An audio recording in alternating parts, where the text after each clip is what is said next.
Okay, so my name is Elizabeth Giddens. I'm Director of University Accreditation and Policy here at UNT Dallas. And as part of that position, I maintain the assessment program for the institution. There's three different types of assessment. There's assessment that faculty are required to do of education programs.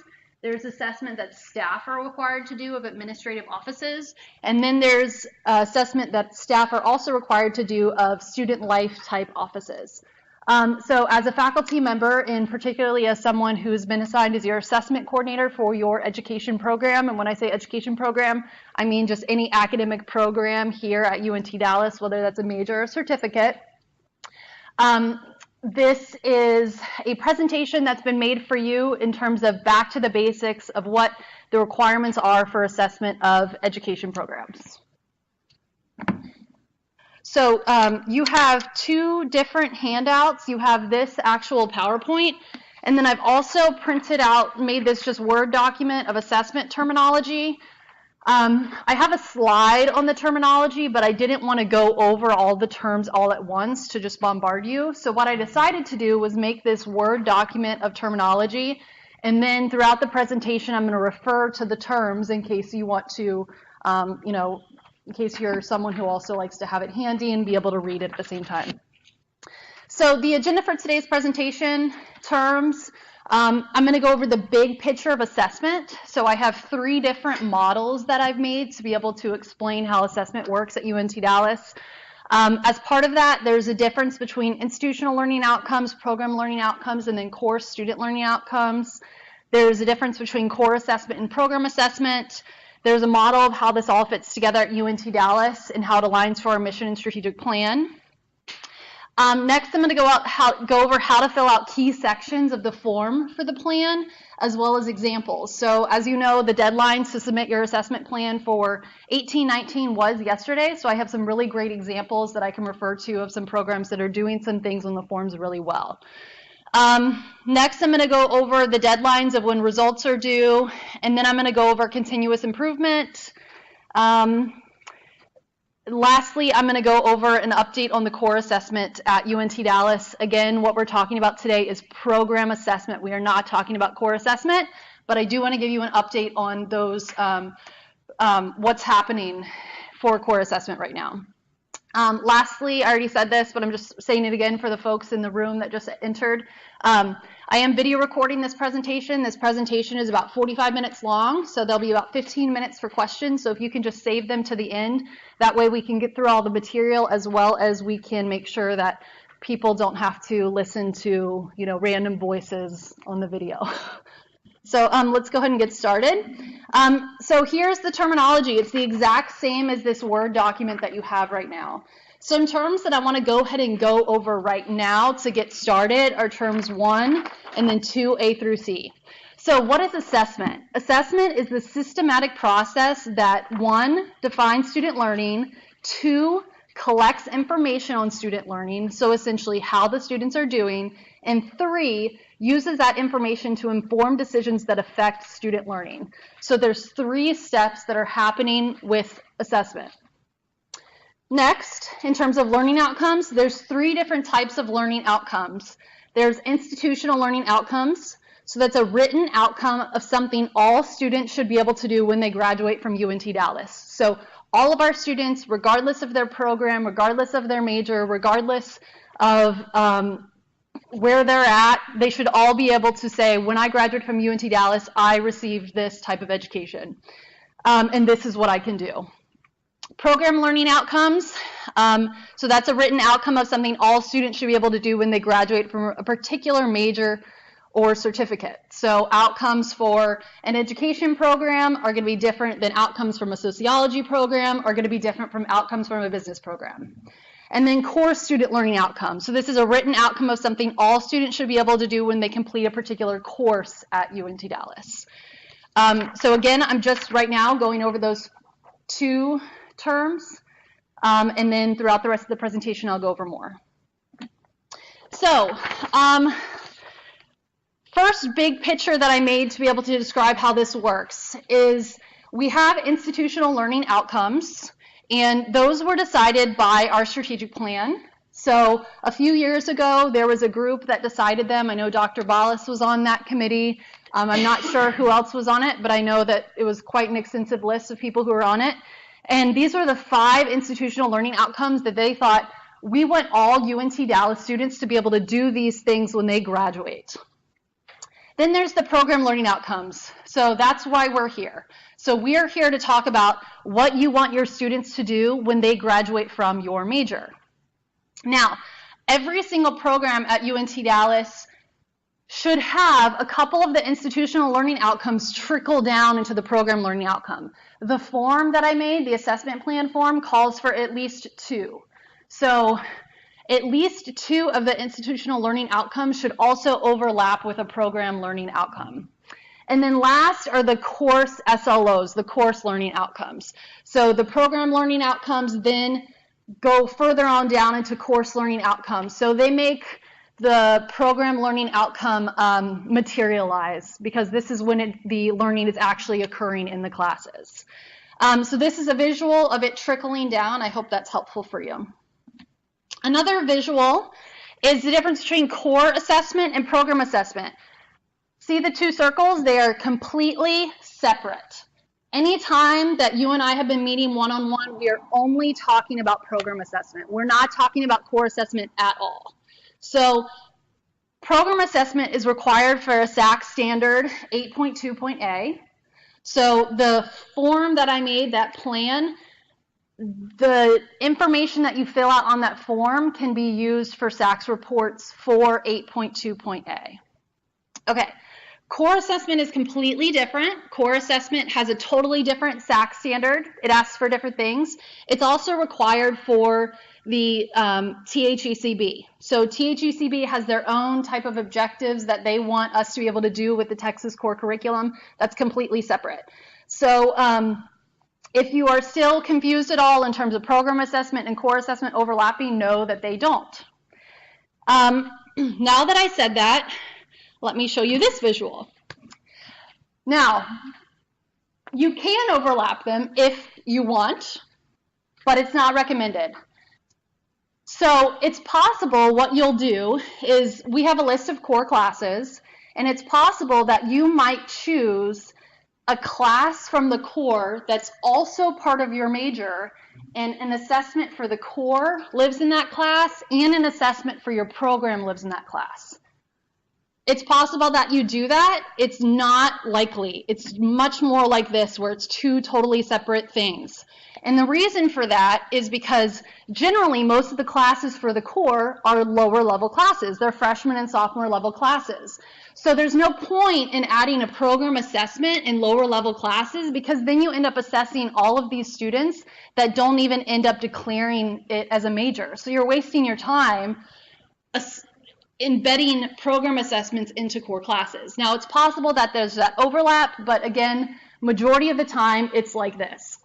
And to add on to that, if you do happen to have a class that has both core assessment and program assessment in it, it's generally going to be different assessments anyways, because when we apply to the core, apply to the state to have a class count towards our core, we tell them what assessment that we're going to have in that class. And so we have to do that because we told the state that we're going to do that, and we report on that assessment to the coordinating board. And then the program assessment plans that you make for SACS and for me, for the forms that you filled out, are generally different assessments and of higher level, because you're requiring 3,000 level and 4,000 level work versus 1,000 level and 2,000 level work. So think of them as different circles, and the rest of this presentation will not talk about core at all, except for the end when I'm going to give you an update on how core assessment is going, just in case you're just broadly interested. Okay, so this is the last visual that I made to explain how assessment works at UNT Dallas. We have this mission, right? This is why we're here. UNT Dallas empowers students, transforms lives, and strengthens communities. That's why we're here. That's why this institution exists. Now, we also have a strategic plan to help us strategize reaching our mission. Under that strategic plan, there's lots of different things to be able to help us do that. But generally, there's goals that are related to academia and goals that are not related to academia. So goals not related to student learning are page 2 of your plan form. So page 2 is going to be screenshotted on a slide coming up. But it's the questions that I ask you about, how is your program involved in the community? Talk to me about student enrollment. Talk to me about student retention, about graduation numbers, about internship experiences, things that aren't related to the actual student learning in courses. And then there's the goals that are related to student learning. So here, this visual right here is the same visual that I made here.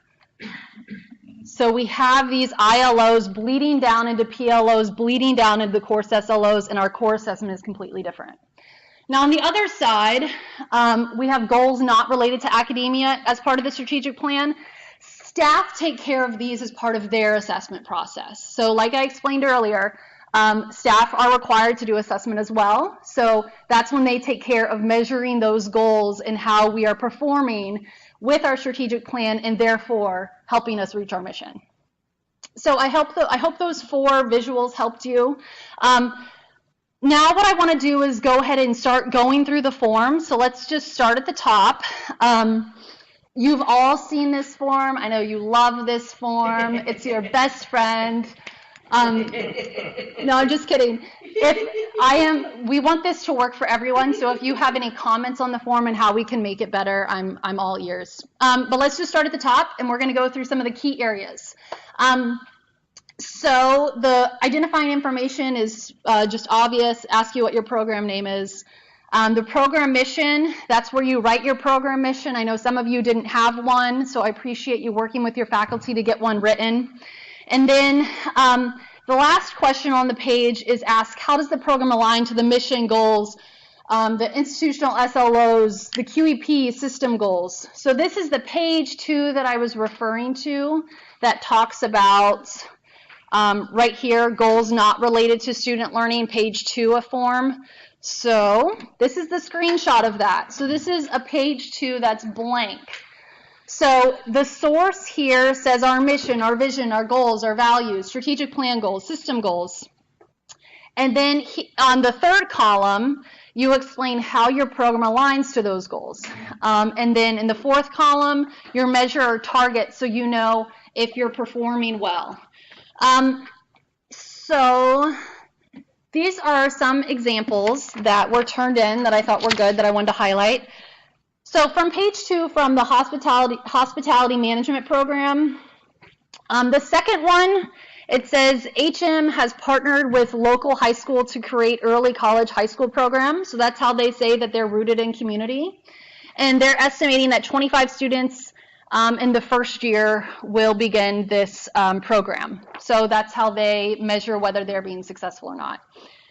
Something else, grow student enrollment. They said that they host recruiting events for campus and attend off-campus recruiting events for high schools as well, and that they have a target of 400 students by 2030, and then they have a goal for fall 2019 as well.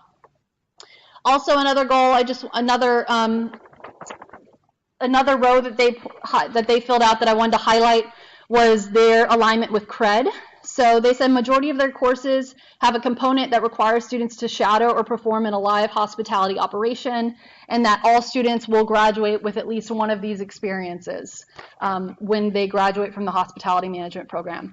So I gave on the instructions you the opportunity to put NA if you want to put NA.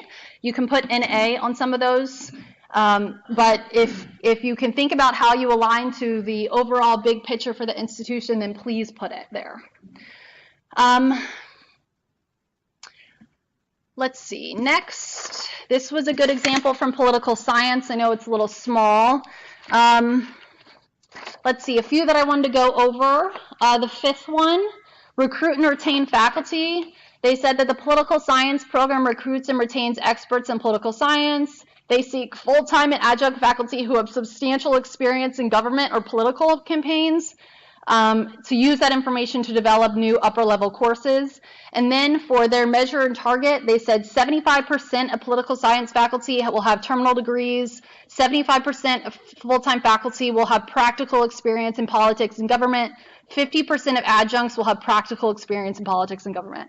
So this is how they align to that UNTD strategic plan goal of recruit and retain outstanding faculty. The next one I wanted to highlight was increase retention. The political science program says that faculty will increase retention each year through identifying at-risk students and participating in UT Dallas early alert notification, and that they made themselves an own goal of that they want 70% of their students to be retained in the political science program. The last one I wanted to go over for this program was grow research, which is right here. And they said this is a future goal, so that's okay if you need to fill it out like that for now. That's totally fine. So they said in the future, the political science program will foster student research and exposure, and they also promote faculty engagement and scholarly activity. They put NA at this time because they're not comfortable in assigning a particular level of success to be able to measure at this time.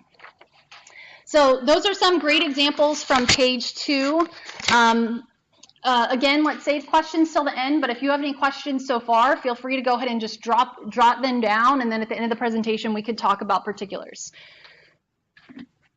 Okay, so let's go ahead and dive into how to write program learning outcomes and course learning outcomes.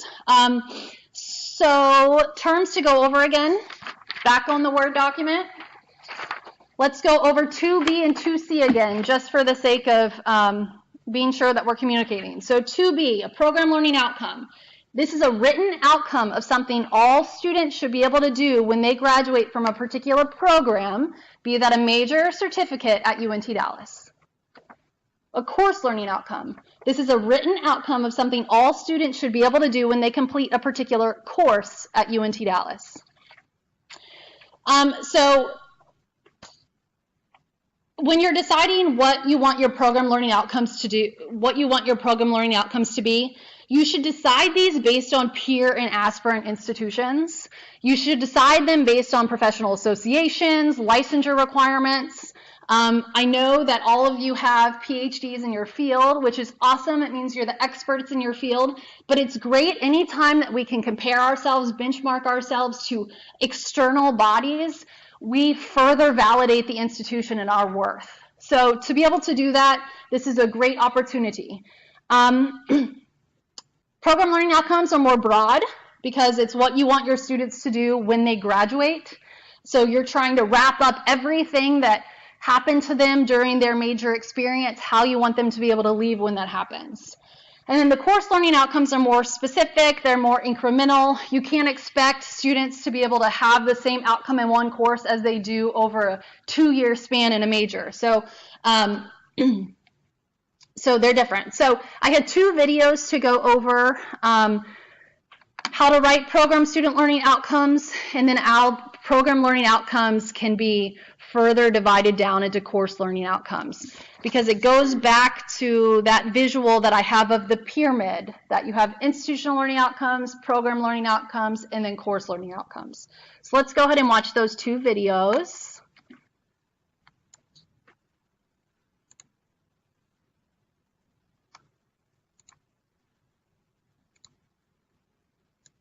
Faculty should ask themselves these 3 questions. At the end of this degree program, what should our students know? What should our graduates be able to do? And what distinguishes our graduates from students in other programs? Now, why don't you try to answer these 3 questions? Okay, that's easy. For knowing, they have to be familiar with the most important theorists and concepts in our discipline. As for doing, they have to be able to write research papers and use statistical software. As for what distinguishes our graduates, they have to have what we call sociological imagination. Oh, and a concern with inequality as well. Okay, you say that students will be familiar with major theorists and concepts. This learning outcome is phrased in the passive voice, and it's not very specific. Here's some phrases to avoid when writing SLOs. Don't say be aware of, be conversant with, have an awareness of, have a grasp of, understand, etc. Instead, try to use active verbs and specific words to describe what students will be expected to know and be able to do, such as analyze, classify, define, design, estimate, evaluate, synthesize, and so forth. Okay, so try and rephrase your first student learning outcome. Well, I guess we could say that students will be able to name the major theorists and to define important concepts in sociology. Let's try to rephrase another of your student learning outcomes. Instead of write research papers, Okay, let's say that students will use research methods appropriately to design and carry out research projects.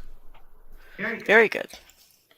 Let's try to rephrase another of your student learning outcomes. Instead of use statistical software, Oh, that's easy. Students will be able to correctly apply appropriate statistical tests to the analysis of data. excellent. Now let's try to write a student learning outcome for sociological imagination. I'm not sure how to phrase this as an SLO. I mean, it can't really be measured, so I guess it can't be assessed? Statements of learning expectations for students can be broad, but they can all be observed. Assessment can be holistic or qualitative as well as quantitative. So can you explain what you mean by sociological imagination? Sociological imagination is a way of thinking that helps people to see connections between their own personal circumstances or situations and the larger society in which they live.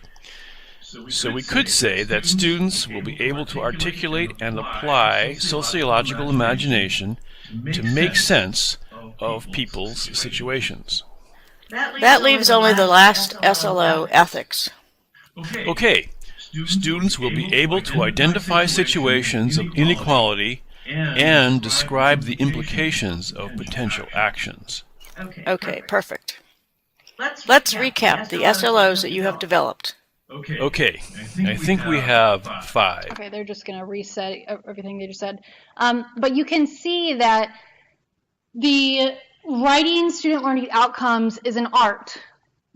It's something that you'll continuously get better at. So you'll continuously be able to redefine and be able to explain what you want, but you just got to get started and put something out on the paper, start conversations with your faculty members and to say, okay, what do we really mean? And then decide something, and then decide, okay, let's see how we're going to measure that.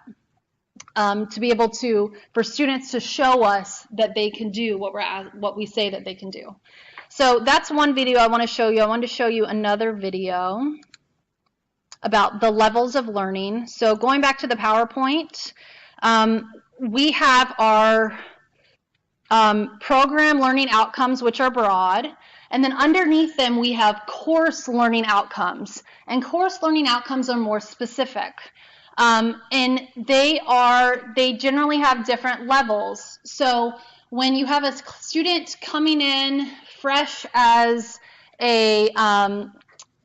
as someone in your major, you can't expect them to know what a senior is going to know in May. So in an earlier course in your program, you're going to do some introductory knowledge, and then later in the program, that's when they're going to be able to practice it, and then even later, that's when they're going to be able to master the material and show that, hey, I know this and I can apply it to the real world. So let's look at another video about how those levels work. We don't have SLOs for our program. So what are levels of student learning? SLOs can be phrased to ask students to demonstrate their learning on different levels. Let's call them basic, mid-range, and advanced. And I called it intro practice. At the basic level of learning, SLOs ask students about their basic knowledge or comprehension. For example, students will be able to define, name, recognize, list, or state facts or concepts. Another way to phrase SLOs at the basic level is that students will classify, discuss, explain, or restate facts or concepts. So when we say that students will be able to name the major theorists in the history of sociology, or students will be able to define the major concepts in current sociological thinking, we are expecting a basic level of learning. Yes. Let's consider some mid-range levels of learning. Here, students take basic knowledge and apply it. So we could say something like, students will be able to apply theoretical concepts to solve current social problems. Yes, exactly. Another way to phrase mid-range student learning outcomes is to ask students to analyze, compare, contrast, criticize, experiment, or question. So, when we expect that students can apply research methods, or students can critique research articles, or students can employ statistical tests, we are expecting a mid-range level of learning? Precisely. At the more advanced level of learning, students can be asked to synthesize what they already know to create, develop, design, or prepare a new plan or proposal. At the advanced level, SLOs may expect students to appraise, assess, evaluate, predict, or judge. So when we expect that students design and carry out research for a senior thesis, or students can evaluate one another's project proposals, we are expecting an advanced level of learning. Yes. Why do we need to identify these different levels of student learning? Well, for one thing, to build student learning across the curriculum, from basic to advanced, and for another, to select the appropriate assessment measures. Thanks, Michelle. What do we talk about next?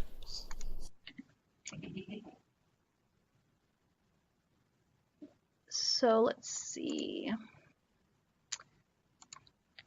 Okay, so there's essentially two ways that faculty at UNT Dallas have been doing this so far that I've noticed when these plans have come in. Both are completely appropriate, so I've given some examples in the coming slides. But UNT Dallas faculty have been breaking down program learning outcomes into course learning outcomes through these two separate ways. So the first way is they've been doing an incremental increase of knowledge and skill, intro through mastery. And so I'm going to give an example of logistics and supply chain management doing this. And then there's a second way that they've been doing it, is just they've been front-loading the information and then changing the verb to be more applied as students gain more mastery of material. So the organizational behavior and human resource management did it this way. It made sense for their curriculum. It made sense for their program.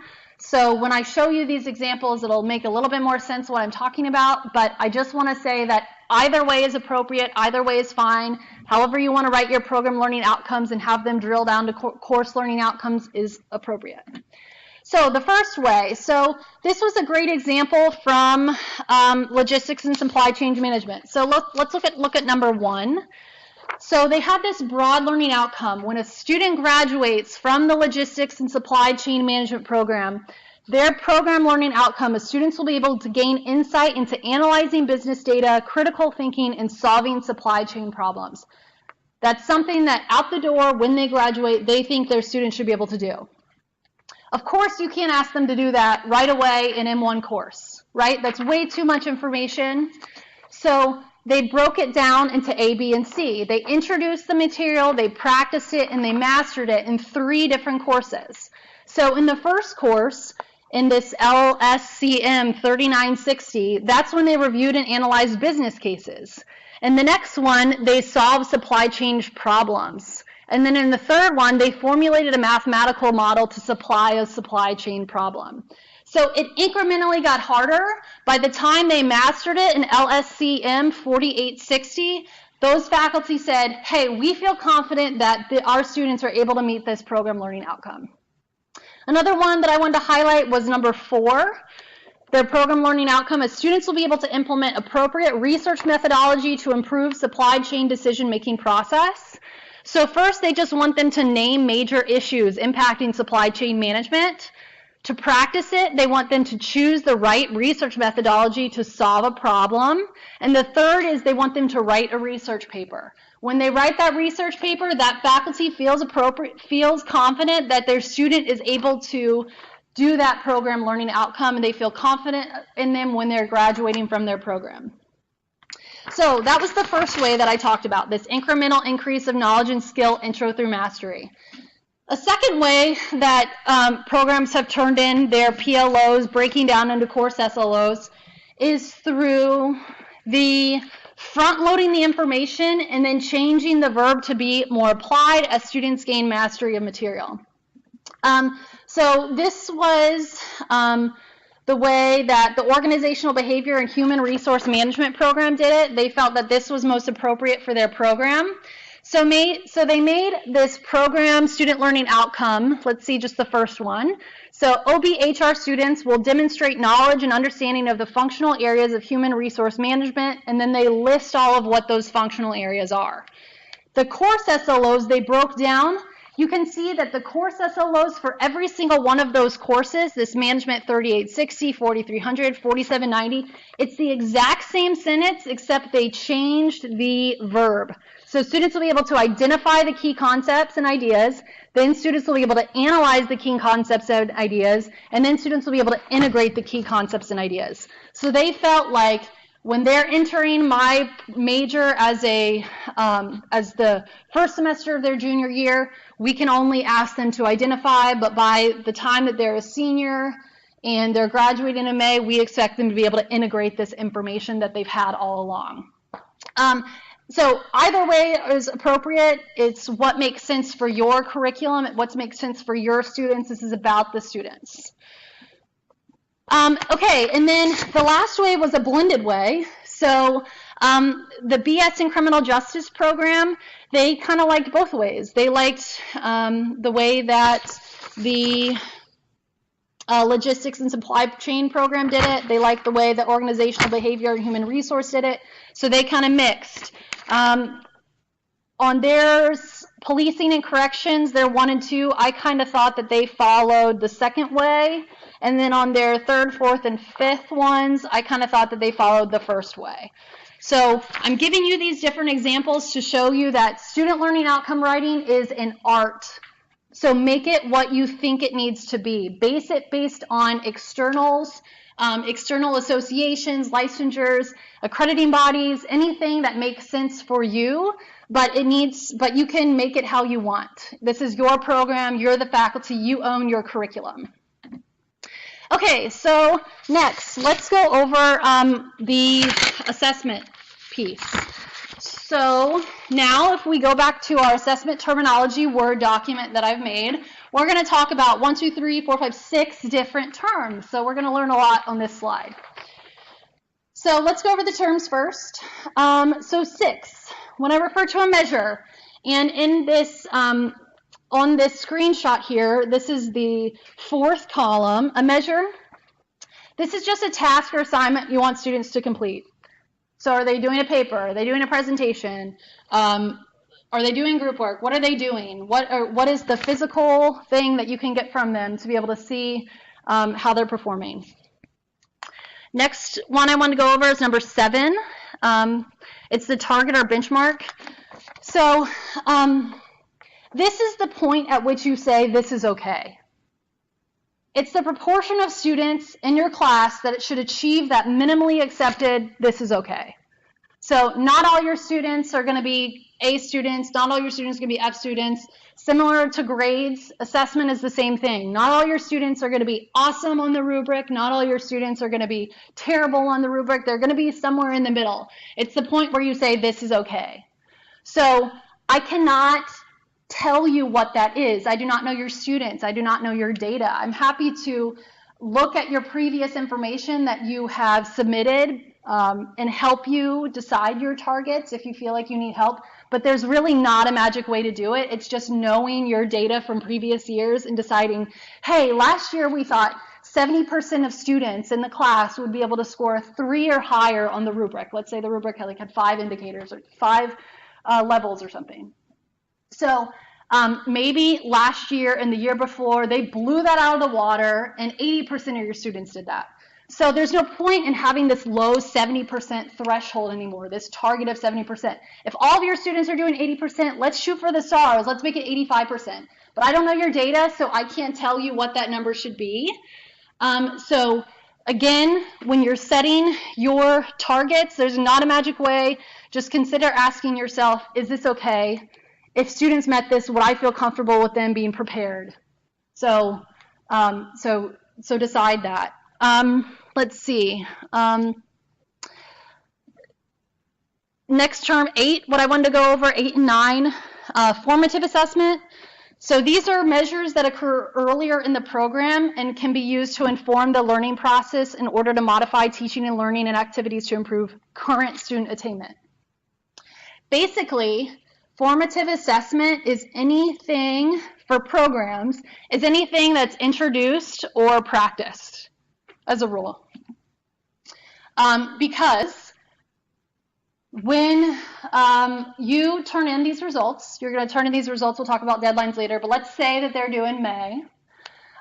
You can use that information about how those students are doing, for example, in a 3,000 level course to impact them that next semester while they're still here at UNT Dallas about how they're going to do in your program going forward.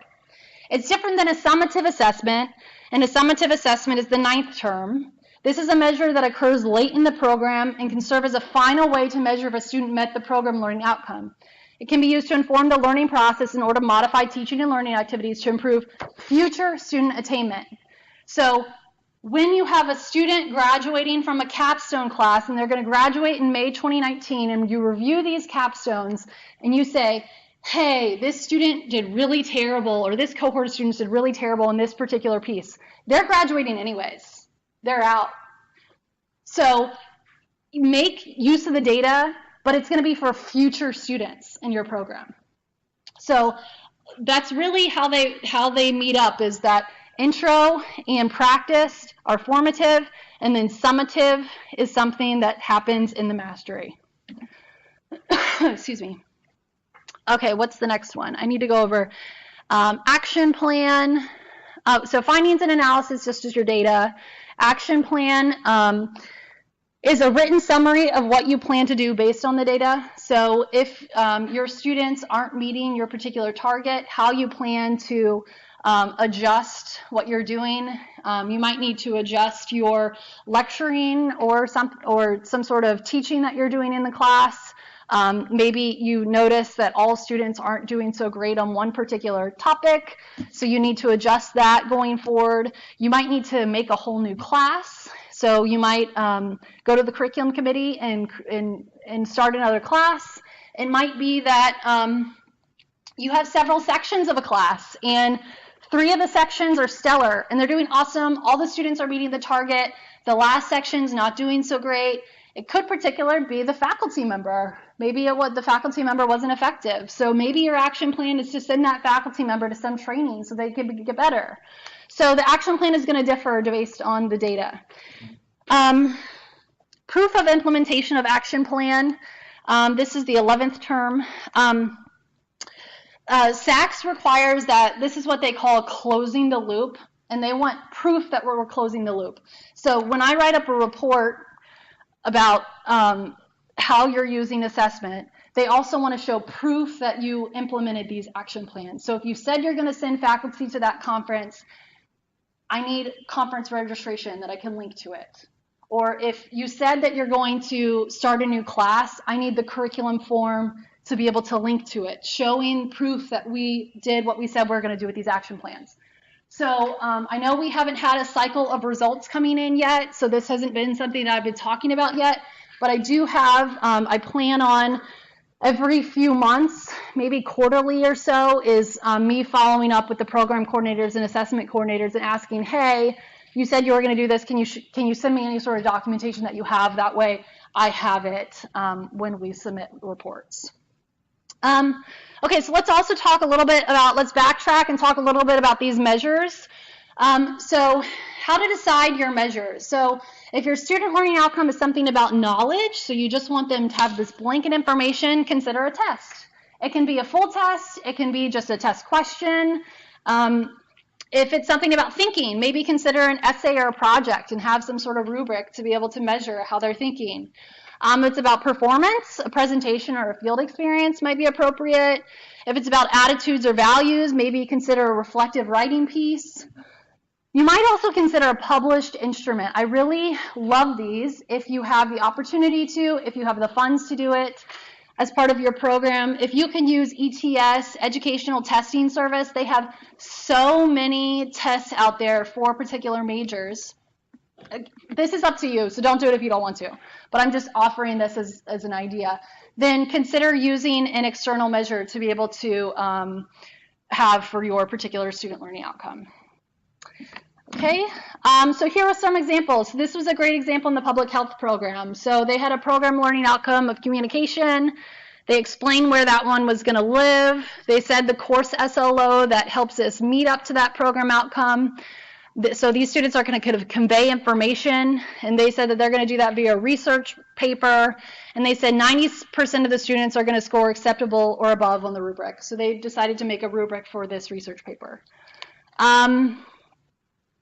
Let's say in ethical and social responsibilities, they said this is saying they're going to apply ethical principles, and they use lots of other verbs, and they're going to do this via a scenario essay and, again, a rubric.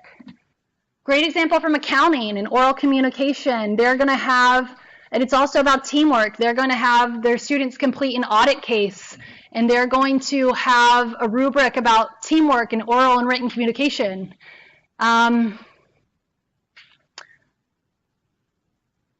Let's see, in critical thinking analytical abilities, they want them to be able to explain something. So they're going to be given a problem, and then they have to explain a written rationale about their decision. They, again, made a rubric. 70% of students will achieve 70% or better on this rubric. Okay, so next. So after you've written your program learning outcomes and your course learning outcomes, the next section of the plan asks you to justify why you've chosen those outcomes that you've done. So the first question says, explain the reasoning you chose the outcomes. Was it based on external influences? Was it based on thinking of UNTD student population in particular? And then the next question asks you, are those outcomes aligned to employer needs at all? And how do you know they're aligned to employer needs? It's possible that some of those, the answers to some of those may overlap. That's okay.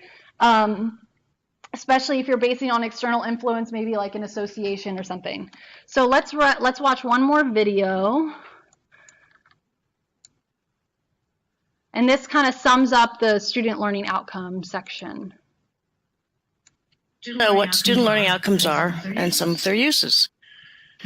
Michelle, so what is a student learning outcome? A student learning outcome, or SLO for short, is a brief statement of what you want students to know and be able to do. A student learning outcome can be a statement of what students will know and be able to do at the end of a course or at the end of a degree program.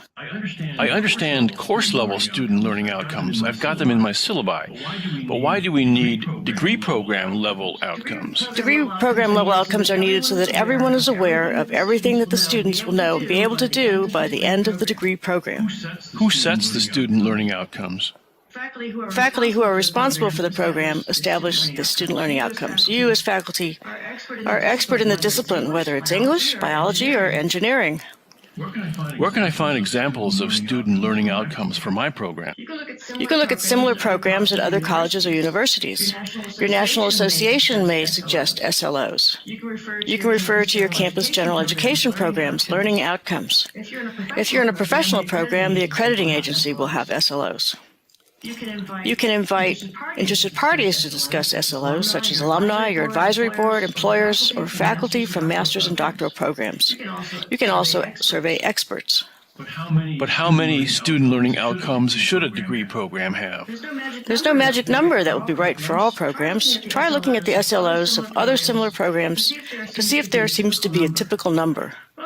Most programs have about 5 or 6 SLOs on average, but you can have more or fewer. Who selects the student learning outcomes? The department chair? Defining the SLOs for the degree program should be done by the entire faculty as a whole, or the majority of the faculty teaching in the degree program. What is the process for deciding on SLOs for the degree program?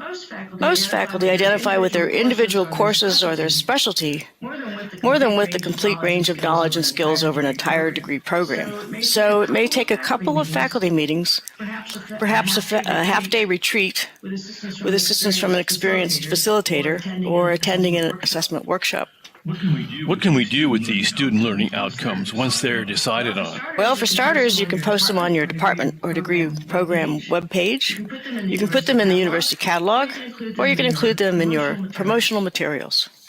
Okay, Michelle, now that I know what an SLO is. Okay. All right, so next part of the form, which I want to be sure to go over, is curriculum mapping. I'm not going to go over this in too much depth because this is a basics presentation. I could offer a whole another session on curriculum mapping.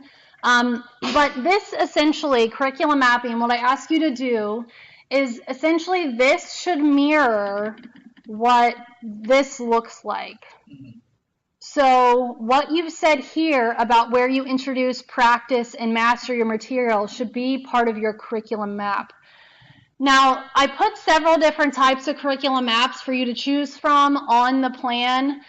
This, I think, is this is the second most basic one. But what you can do is you can definitely put what you said, where you said program learning outcomes are going to be in terms of earlier in the document and what courses they're going to live in.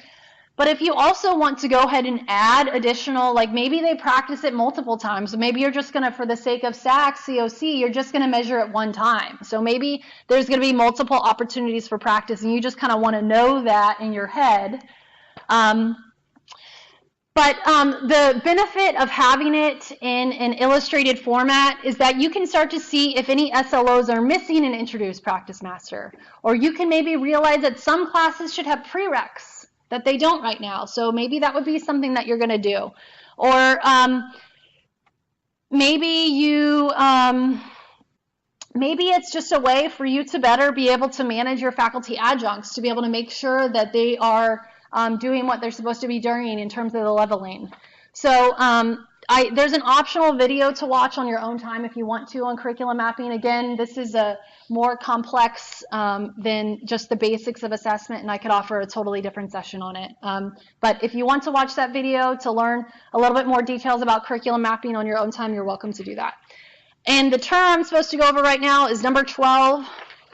Curriculum mapping is the process of illustrating a curriculum to identify and address academic gaps, redundancies, and misalignments for purposes of improving the overall coherence of a course of study and, by extension, its effectiveness. And I will say one of the things that does happen out of the curriculum map that happens a lot by having this listed out is sometimes you'll see that, hey, shoot, I accidentally put a program learning outcome in a class that is not required. That's a problem. If a class is an elective class, but you have a program learning outcome in it, you're not giving that class its worth. So maybe that class needs to change from an elective to a class that's a required course for your major. Or maybe that just outcome needs to be changed over from an elective over into something else. So again, I'm not going to go more into it. It's more complex than just this basics presentation. Next, I want to go over, as part of the form, I want to go over this indirect assessment chart. Now, depending on when you met with me, this was part of the form, or it wasn't. I think it was added to the form maybe in like late September or something like that, to be able to, indirect assessment was always in the form, but it just wasn't its own table. So depending on when you met with me, when you got the form from me, again, we're always perfecting this process. This table is familiar to you or not. So some examples of indirect assessment. So SACS does like this. They like for programs to measure their effectiveness from the student learning, so from direct learning. So how the students are actually doing those research papers, those tests, those essays, presentations. But they also like to see how is the program doing in terms of indirect assessment. So indirect assessment is... The term is number 13. It's a measure of information through means other than looking at actual student work. So these include surveys, exit interviews, focus groups, enrollment, graduation, retention data from the SAR office, employment information from career services, etc. So it does not tie to a particular student learning outcome. So you can decide one indirect assessment to be able to look at for your program to measure its effectiveness. This was a great example from the MS in Criminal Justice program. They're going to look at employment. At the end of the day, that's a lot of what matters for a lot of our programs, or be able to enter graduate school. So this was something they tried to focus on, and they want 60% of their students that graduate to be employed in the field within 1 semester after graduation. Where are they going to get this data? Arthur Lumsey. Don't get it yourself. Use the resources that staff have. Again, how I said that earlier, I said there's strategic plan goals. There's lots of goals that are not directly related to student learning. Use those staff to be able to get data for you. Arthur has lots of awesome surveys. Sam, she has great data from his office, so don't feel the need to create your own survey or your own focus group with students leaving or whatever you want to do. You're obviously welcome to do that, but there's also lots of resources that are already available to you. Okay, so we're done with the form. Yay! We went over a lot of the key parts. So the plan was due yesterday. Thank you to everyone who turned it in. I think I'm only missing it for like 4 people or so that's pretty solid. The results will be due either in May 2019 at the end of this academic year or August 2019 at the beginning of next academic year. This calendar is to be determined by an institutional effectiveness committee, and that committee is going to be meeting. It's representative faculty and staff, and that committee is going to be meeting sometime in February. So the 18-19 results will be reviewed with the rubric I showed you during our one-on-one meetings. I also have a screenshot of it on this next slide. Basically, what I'm going to do is look at what you turned in and see, okay, how can we even better the assessment plan for 1920? And then the 1920 plan will be due in fall 19. It was due late this year in January 31st, but this is really something that we need to get on a cycle of. This is due in the fall and we turn it on time. So I know I think I had a deadline of October 1st, and then November 1st, and then December 31st, and then I finally said, Provost, help me with those assessment plans. And she said, Elizabeth, let's do January 31st and be stern about it. And I said, okay. So January 31st was the deadline, but we really need to get into doing this in the fall, and that's when the plans come in, because if your plan is done on time, that means your fall 19 courses can have the assessments in them that they need to. Your spring 20 assessments are ready to go. So we just need to get this rolling sooner in the academic year. And it's completely fine that this is a new process, so it's completely fine that there was additional time needed this year. Okay, this is the rubric that you have already seen. This is the rubric I went over with you during our one-on-one meetings. And then the last couple slides, I just want to say that this is all about continuous improvement. So there's going to be more presentations by me to come. I hope to do one for every faculty or staff every 4 to 6 weeks and video record them like I'm doing them now. I have an assessment toolbox listed at this link. It's a password protected site, but here's it has like student learning outcome resources, how to write a student learning outcome. These videos that I went over are on this web page. I have how to decide measures. I have some indirect measures if you want to make your own survey, some how to write a survey, how to decide targets, mapping the curriculum, closing the loop, reporting findings, reliability and validity if we want to get more complicated. So there's lots of great ideas. There's also stuff like on involving employers if you want to create your employer advisory committee, or if involving adjuncts in this whole process, because so many of our faculty are adjuncts. So on my email signature, there's this link to this assessment toolbox. Please use it. There's lots of great resources in there. And the last bullet I have here is I just want to say assessment is a relatively new field for education. It's only been around for about 100 years or so. So even the profession as a whole is growing. People are continuously learning how to better this process. So don't be intimidated by it. We're all learning together. This is like an art, like I said, in terms of writing student learning outcomes. We're continuously learning, growing, improving with the most recent best practices in assessment. Okay, so my last slide is a short update on core assessment. Again, these are separate circles. What we've been talking about today is program assessment only. Now I'm just going to take a sidestep and talk to you a little bit about core assessment just so you can know what's going on. There's a small group of faculty and I are going to be meeting about our 2015 to 2017 core assessment report that we turned into the coordinating board back in 2017. The coordinating board, after we turned in that report to them, they wrote us a letter about how we can and need to improve our our core assessment process. So the faculty and I are going to discuss how to improve and streamline our core assessment for the coordinating board based on that letter. I also have a phone call with the state on Monday to talk a little bit about that letter. So we're going to discuss how to improve our core assessment process based on that letter, and then also based on the new SAC COC standard about general education assessment, which is, again, a separate standard from what we've been talking about today. Faculty included in this core assessment meeting were recommended by their dean, and they're all listed right there. If you want to come, you're welcome. The meeting will be on Tuesday, this Tuesday coming up from 3 to 4 in the Provost Conference Room. So I'm here for you. If you have any questions, now is the time, and I'm going to stop the presentation.